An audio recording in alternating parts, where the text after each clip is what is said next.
তাদের দাদু এবং দিদিমা, এই যে দাদু চলে এসছে, এই যে দিদিমা, হ্যাঁ দুজনের ভাত বাড়িয়েছে এখানে, খাচ্ছে দেখো।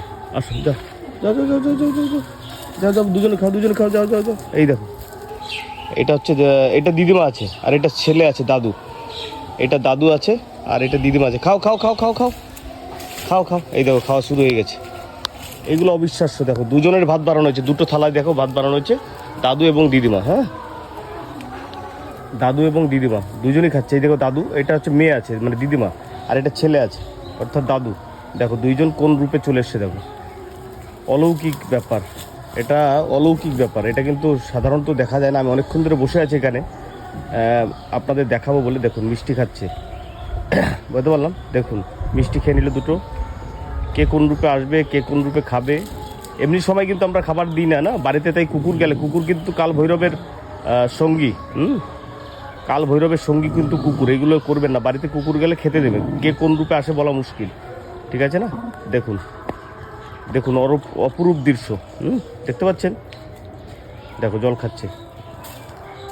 এখানে দাদু এবং দিদিমাকে খাবার দেওয়া হয়েছে, সেই ক্ষেত্রে দুজনই চলে আসছে। একজন এখানে ছেলে আছে, ছেলে কুকুর, একজন মেয়ে কুকুর আছে। হ্যাঁ অর্থাৎ কুকুর না, এরা হচ্ছে কাল ভৈরবের, এরাও কিন্তু ভগবানের পাশে থাকা লোক। দেখুন আজকের চলছে খাওয়া, এটা দারুণ অলৌকিক ব্যাপার। দেখো এর ভিতরে একজন ছেলে আছে, একজন মেয়ে আছে, অর্থাৎ দাদু দিদিমা দুজনই চলে এসছে অ্যাট এ টাইম। কেবলই দিয়ে গেল আমার মামা।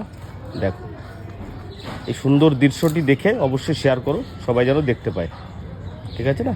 দেখো কি সুন্দর, এখানে দেখো সব কিছু দিয়ে গেছে এখানে, কি সুন্দর খাচ্ছে, দেখতে পাচ্ছ। এই দেখো এটা অপরূপ দৃশ্য, এই দৃশ্যটা অপরূপ, এটা অপরূপ দৃশ্য। এটা দেখার জন্য আমি অনেকক্ষণ ধরে ওয়েট করছিলাম ক্যামেরা চালু করে। দেখো এটা দিদা আছে, এটা দিদা, এটা দাদু, অর্থাৎ দিদা দাদুর খাবার। ওই দেখো মাছটা নিয়ে গেল, খাচ্ছে, বাহ সুন্দর। এটা আমি নিজে দেখতে পেলাম যে আমার নিজের দাদু দিদা এসে খাচ্ছে খাবারটা। এটা কঠিন ব্যাপার, এটা সম্পূর্ণটা অনেকের বিশ্বাস রয়েছে, এই ভাত বেরোনোর পরে যখন আসে কেউ খেতে, এই যে তারাই, এটা একটা কঠিন ব্যাপার। হ্যাঁ দেখো এটা কঠিন ব্যাপার আমার কাছে, আমি এই দুর্লভ দর্শন করতে পারলাম, আপনারা দর্শন করুন, ঠিক আছে না।